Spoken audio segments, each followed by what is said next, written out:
మోకాల నొప్పులకు ఎటువంటి సర్జరీ లేకుండా ఎపియాన్ పెయిన్ క్లినిక్ అందిస్తున్న అత్యాధునిక చికిత్స.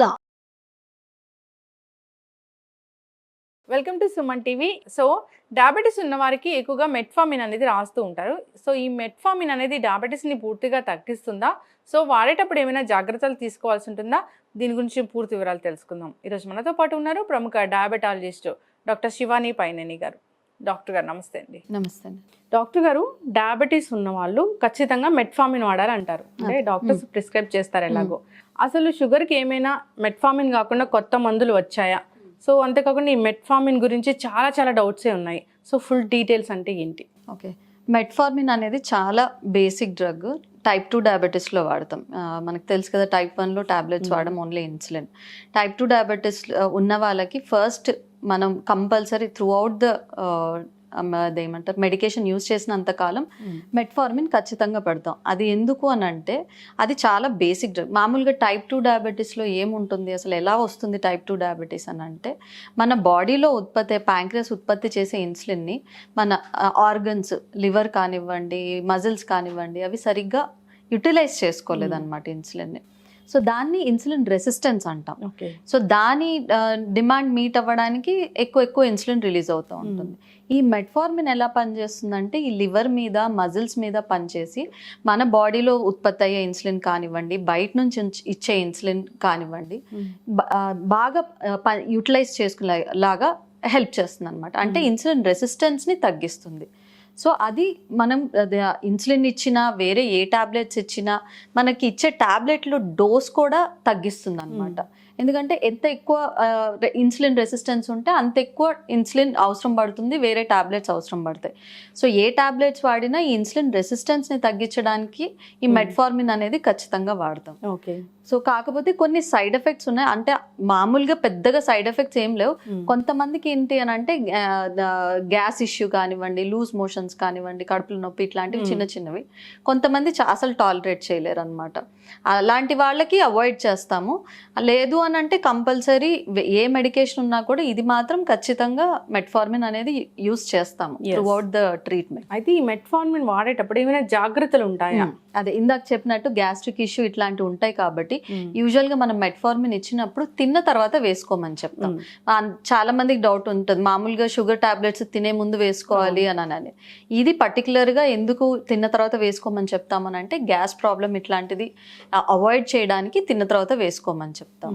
అంతకుమించి వేరే పెద్దగా జాగ్రత్తలు అయితే ఏం అవసరం లేదు. అండ్ ఇంకొకటి ఏంటంటే, దీనివల్ల ఇది స్టార్టింగ్ డోస్ 500 mgతో స్టార్ట్ చేస్తాం. అది మినిమం డోస్ అనమాట. ఆ 500 చూడంగానే పేషెంట్స్ కంగారు పడతారు, బట్ దాని మినిమం డోసే 500. సో 1000 mg ఇస్తాము, 2 grams వరకు ఇస్తాం అనమాట. సో వాళ్ళు ఏమనుకుంటారు, ఇంత హై డోస్ ఇస్తున్నారు, నాకు లో షుగర్స్ వస్తాయేమో అని కూడా కంగారు పడతారు. సో వాళ్ళకి నేను చెప్పాలనుకునేది అంటే, నేను ఇందాక చెప్పినట్టు అది ఇన్సులిన్ రెసిస్టెన్స్ని మాత్రమే తగ్గిస్తుంది. షుగర్ ఉన్న వాళ్ళు టాబ్లెట్స్ తీసుకునేటప్పుడు ఎప్పుడు లో షుగర్స్ వస్తాయంటే, ఇన్సులిన్ ఇచ్చినా లేదా మన ప్యాంక్రియాస్లో ఉన్న ఇన్సులిన్ని బయటికి లాగి వాడుకునేలాగా కొన్ని టాబ్లెట్స్ ఉన్నాయి. అలాంటివి ఇచ్చినప్పుడు లో షుగర్ అవుతుంది, కానీ డోస్ ఎక్కువ అయితే మెట్ఫార్మిన్ వల్ల ఎటువంటి లో షుగర్స్ కానివ్వండి, వేరే సైడ్ ఎఫెక్ట్స్ ఏమీ లేవు. ఒకటి గ్యాస్ట్రిక్ అప్సెట్ అనేది కొంతమందిలో చూస్తూ ఉంటాం. అయితే డాక్టర్ గారు, ఈ మెట్ఫార్మిన్ కాకుండా ఇంకా కొత్త టాబ్లెట్స్ వచ్చాయి అంటున్నారు. ఇంతకుముందు అయితే చాలా మెట్ఫార్మిన్ ఇంకొకటి 2 రకాల టాబ్లెట్లు ఉండేవి. ఇప్పుడు చాలా రకాల టాబ్లెట్స్ వచ్చినాయి. కొన్ని ఇంటెస్టైన్ మీద పనిచేస్తాయి. మన ఇంటెస్టైన్లో మన అబ్జార్ప్షన్ని, గ్లూకోజ్ మనం తిన్న తర్వాత గ్లూకోజ్ అబ్జార్ప్షన్ని తగ్గించేలాగా కొన్ని మందులు వచ్చినాయి. కొన్ని మందులు ఎలాగా అంటే, మన బ్లడ్లో ఉన్న ఎక్స్ట్రా షుగర్ అయితే ఏదైనా ఉందో అది యూరిన్లోంచి బయటకు వచ్చేసేలాగా పనిచేసే టాబ్లెట్లు ఉన్నాయి. ఇన్సులిన్ ఎలాగో మనకు తెలుసు. ఇలా కొన్ని లివర్ మీద పనిచేసేవి టాబ్లెట్స్ వచ్చినాయి. కొన్ని మన మజిల్స్ మీద పనిచేసే టాబ్లెట్స్ వచ్చినాయి. చాలా రకాలు వచ్చినాయి టాబ్లెట్స్. సో ఓవరాల్ గా అంటే, సో దేనికైనా కానీ ఒక టాబ్లెట్ వాడుతున్నామంటే ఖచ్చితంగా సైడ్ ఎఫెక్ట్స్ అనేవి ఉంటాయి. సో జనరల్ గా ఈ డయాబెటిక్ పేషెంట్స్ లో ఇంకా ఎక్కువగా చూస్తాము అని అంటూ ఉంటారు. సో చాలా మంది పేషెంట్స్ అడుగుతూ ఉంటారు, ఈ టాబ్లెట్ కి సైడ్ ఎఫెక్ట్ ఉంటుందా, ఆ టాబ్లెట్ కి సైడ్ ఎఫెక్ట్ ఉంటుందా అని. డయాబెటీస్ కి వాడే టాబ్లెట్స్ కి యూజువల్గా ఎటువంటి సైడ్ ఎఫెక్ట్స్ ఉండవు. చాలా రేర్గా వేరే ప్రాబ్లమ్స్ అంటే కిడ్నీ ప్రాబ్లం కానివ్వండి, లివర్ ప్రాబ్లం కానీ ఉందనుకోండి, అటువంటి వాళ్ళల్లో మనం డోస్ అడ్జస్ట్మెంట్ చేస్తాం. ఇచ్చే ఫుల్ డోస్ కాకుండా కొంచెం తక్కువ చేసి ఇస్తాము. అంతకు మించి యాజ్ ఇట్ ఈస్ మన మెడికేషన్ వల్ల, ఎందుకంటే టాబ్లెట్స్ ఎక్కువ డోస్ అయితే లో షుగర్స్ అవి వచ్చే అవకాశం ఉంటే మళ్ళీ ఆర్గన్స్ ఎక్కువ ఎఫెక్ట్ అవుతాయని. అంతకు మించి టాబ్లెట్ల వలన, డయాబెటిక్ టాబ్లెట్ల వలన సైడ్ ఎఫెక్ట్స్ అనేవి ఏమీ ఉండవు. కానీ ఇంకొకటి పేషెంట్స్ అర్థం చేసుకోవాల్సింది ఏంటి అని అంటే, టాబ్లెట్ల వలన వచ్చే సైడ్ ఎఫెక్ట్స్ కన్నా కూడా షుగర్ కంట్రోల్ లేకపోతే, బీపీ కానివ్వండి, కొలెస్ట్రాల్ కానివ్వండి, ఇవన్నీ కంట్రోల్ లేకపోతే వచ్చే ప్రాబ్లమ్స్ ఇంకా ఎక్కువగా ఉంటాయి. ఇట్లాంటి ప్రాబ్లమ్స్ ఏదైనా కిడ్నీ, లివర్ ప్రాబ్లం అట్లాంటిది ఉన్నప్పుడు మనము డయాబెటీస్కి ఇచ్చే కొన్ని టాబ్లెట్లు, అన్నీ కూడా కాదు, కొన్ని టాబ్లెట్లు కాస్త డోస్ తగ్గించుకొని ఇస్తాం. ఎందుకంటే లివర్ చేసే పనితనం తగ్గుతుంది కాబట్టి. లివర్ ప్రాబ్లం ఉందనుకోండి, ఈ టాబ్లెట్స్ ని ప్రాసెస్ చేసి, డైజెస్ట్ చేసి, అబ్జార్ప్షన్ చేసి బయటికి పంపించడం, అలాగే కిడ్నీ కూడా దాని పనితనం తగ్గుతుంది కాబట్టి మనం ఇచ్చే టాబ్లెట్ డోస్ తగ్గించిస్తాం. అంతేగాని యాజ్ ఇట్ ఈస్ టాబ్లెట్స్ వలన ఇటువంటి సైడ్ ఎఫెక్ట్స్ యూజువల్ గా ఉండవు. సో అయితే ఎక్కువగా అంటే కిడ్నీల మీద ప్రభావం చూపిస్తుంది, కిడ్నీలు పాడైపోతాయి, ఇలా భయపడుతూ ఉంటారు. అంటే జనరల్ గా కూడా డాక్టర్ గారు ఎప్పుడైనా ఒక టాబ్లెట్ వేసుకుంటేనే, పెయిన్ కిల్లర్ కి ఇలా వేసుకుంటేనే, ఫీవర్ వచ్చినప్పుడు ఇలా టాబ్లెట్స్ వాడితేనే అమ్మో కిడ్నీలు పోతాయి ఇలా చెప్తూ ఉంటారు. సో ప్రతిరోజు టాబ్లెట్ వేసుకోవాలంటే ఎంత భయం ఉంటుందో కదా. సో ఇలాంటివి ఏమైనా అవాయిడ్ చేయడానికి టిప్స్ ఏమైనా ఉన్నాయా? ఇది నిజమా లేకపోతే ఇది మిత్తా? నేను ఇప్పుడు చెప్పినట్టు కొన్ని టాబ్లెట్స్ ఏంటి అని అంటే, లైక్ పెయిన్ కిల్లర్స్ కానివ్వండి, మీరు ఫీవర్కి అలాంటివి, అవి కూడా మనము రెగ్యులర్గా వేసుకుంటూనే ఉంటాం. ఏది కూడా ఓవర్గా తీసుకోకూడదు.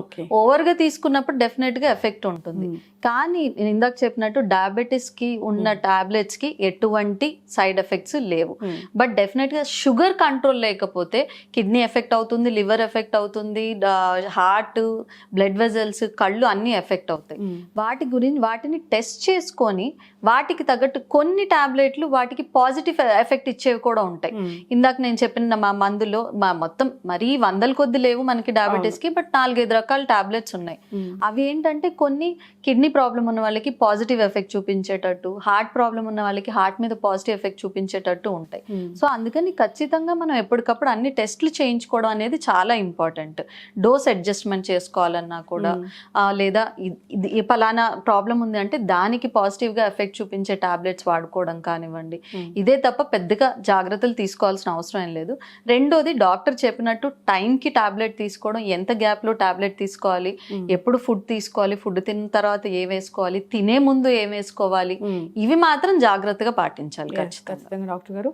అయితే ఏదైనా ఫుడ్స్ అనేవి తీసుకోకూడదు అని ఉంటుందా ఈ షుగర్ టాబ్లెట్స్ కి? అంటే జనరల్ గా చెప్తూ ఉంటారు కొన్ని టాబ్లెట్స్ కొన్ని ఫుడ్స్ తో కలిస్తే అది పడదు, రియాక్షన్ అనేది వస్తుంది, ఇలా చెప్తూ ఉంటారు కదా. ఇలాంటి జాగ్రత్తలు ఏమైనా ఉన్నాయా? అట్లాంటివి ఏం లేదండి. షుగర్ టాబ్లెట్స్ కి ఈ ఫుడ్ తీసుకుంటే ప్రాబ్లం అవుతుందని కానీ అట్లాంటిది ఏం లేదు. బట్ డెఫినెట్ గా డయాబెటీస్ ఉన్న వాళ్ళకి కార్బోహైడ్రేట్స్ తక్కువగా తీసుకోమని చెప్తాము. సో దట్ మనం టాబ్లెట్ డోస్ తక్కువగా వాడుకోవచ్చు. అండ్ కార్బోహైడ్రేట్స్ కానివ్వండి, ఫ్యాట్, క్యాలరీ ఇంటేక్, ఫ్యాట్స్ కానీ, ఆయిల్, ఇట్లాంటివన్నీ తక్కువగా తీసుకోమని చెప్తాం. అంతేగాని ఫుడ్ తో పాటు అబ్జార్ప్షన్ ప్రాబ్లం అయ్యేది కానివ్వండి, సైడ్ ఎఫెక్ట్స్ వచ్చేది కానివ్వండి, అట్లాంటిది ఏం లేదు. బట్ డెఫినెట్గా డయాబెటీస్ ఉన్న వాళ్ళకి కార్బ్స్ తక్కువగా తినండి, ఫ్యాట్ ఇంటేక్ తక్కువ చేసుకోండి, పీచు పదార్థం, ఫైబర్ ఎక్కువగా తీసుకోండి, ప్రోటీన్ ఎక్కువగా కన్జ్యూమ్ చేయండి అని చెప్తాం. అంతకుమించి ప్రత్యేకంగా జాగ్రత్తలు అయితే ఏమీ అవసరం లేదు. ఓవరాల్ గా షుగర్ కి వాడే టాబ్లెట్స్ కి యాజ్ ఇట్ ఈస్ ఆ టాబ్లెట్స్ వలన ఎటువంటి ఇబ్బంది రాదు. చిన్న చిన్న సైడ్ ఎఫెక్ట్స్, గ్యాస్ ఇష్యూస్ అట్లాంటివి కొంతమందికి కొన్ని టాబ్లెట్ల వలన వస్తుంది. అంతకు మించి వేరే ఏమీ సైడ్ ఎఫెక్ట్ లేదు. కొన్ని ఉన్నాయి, ఇందాక నేను చెప్పినట్టు యూరిన్ లోంచి గ్లూకోజ్ బయటకు వచ్చేసేటప్పుడు ఒక్కొక్కసారి ఏమవుతుంది, మనకి ఎక్కువ షుగర్స్ ఉన్నప్పుడు కూడా యూరిన్ లో ఎప్పుడైతే షుగర్ బ్లడ్ లో బాగా ఎక్కువ అయిపోతుందో అది యూరిన్ లోంచి బయటకు వచ్చేస్తుంది. అట్లాంటప్పుడు ఆ గ్లూకోజ్ ఏదైతే ఉందో మన ప్రైవేట్ పార్ట్స్ లో డిపాజిట్ అవుతుంది అనమాట. అది డిపాజిట్ అయినప్పుడు మనం పర్సనల్ హైజీన్ సరిగ్గా మెయింటైన్ చేసుకోలేనప్పుడు, సరిగ్గా ఫ్లూయిడ్ తీసుకోలేనప్పుడు, వాటర్ సరిగ్గా తాగలేనప్పుడు, అట్లాంటప్పుడు ఒక్కొక్కసారి ఫంగల్ ఇన్ఫెక్షన్స్, ఇవన్నీ ఏంటంటే మనం ప్రివెంట్ చేసుకోవచ్చు. మనం జాగ్రత్తగా ఉంటే సైడ్ ఎఫెక్ట్స్ అన్ని ప్రివెంట్ చేసుకోవచ్చు. ఒక్కొక్కసారి ఏదన్నా అవుతుంది, కానీ అదర్వైజ్ రోజువారీగా మనం జాగ్రత్తగా ఉంటే ఎటువంటి సైడ్ ఎఫెక్ట్స్ లేవు. వాటర్ ఎక్కువగా తీసుకోవడం, టాబ్లెట్ తీసుకున్నప్పుడు వాటర్ తాగడము, తిన్న తర్వాత వేసుకోవాల్సినవి తిన్న తర్వాత వేసుకోవడం, తినకముందు వేసుకోవాల్సినవి ఎంత ముందు వేసుకోవాలనేది, ఇవన్నీ జాగ్రత్తగా పాటిస్తే ఎటువంటి సైడ్ ఎఫెక్ట్స్ ఉండవు. అయితే షుగర్ టాబ్లెట్స్ వల్ల బరువు తగ్గిపోతారా డాక్టర్ గారు? అన్ని టాబ్లెట్స్ కాదు, లైక్ మెట్ఫార్మిన్ ఉందనుకోండి, నేను ఇందాక చెప్పినట్టు మెట్ఫార్మిన్ మజిల్ మీద లివర్ మీద యాక్ట్ చేస్తుంది. దానివల్ల మనం చేసే ఎక్సర్సైజ్ కానివ్వండి, దీనివల్ల కొంచెం పాజిటివ్ ఎందుకు అని అంటే అసలు బేసిక్గా ఇన్సులిన్ అనేది తీసుకునేటప్పుడు కానివ్వండి, బాడీలో ఉత్పత్తి అయ్యే ఇన్సులిన్ వల్ల కొద్దిగా బరువు పెరుగుతారు. అందుకనే మన ప్రీ డయాబెటిక్ స్టేజ్లో ఉన్నప్పుడు డయాబెటీస్ ఉన్న వాళ్ళకి నేను ఇందాక చెప్పినట్టు ఇన్సులిన్ రెసిస్టెన్స్ ఎక్కువ ఉన్నప్పుడు ఇన్సులిన్ ఎక్కువగా రిలీజ్ అవుతుంది. ఎంత ఎక్కువ ఇన్సులిన్ రిలీజ్ అయితే అంత ఎక్కువ వెయిట్ గెయిన్ అవుతాం.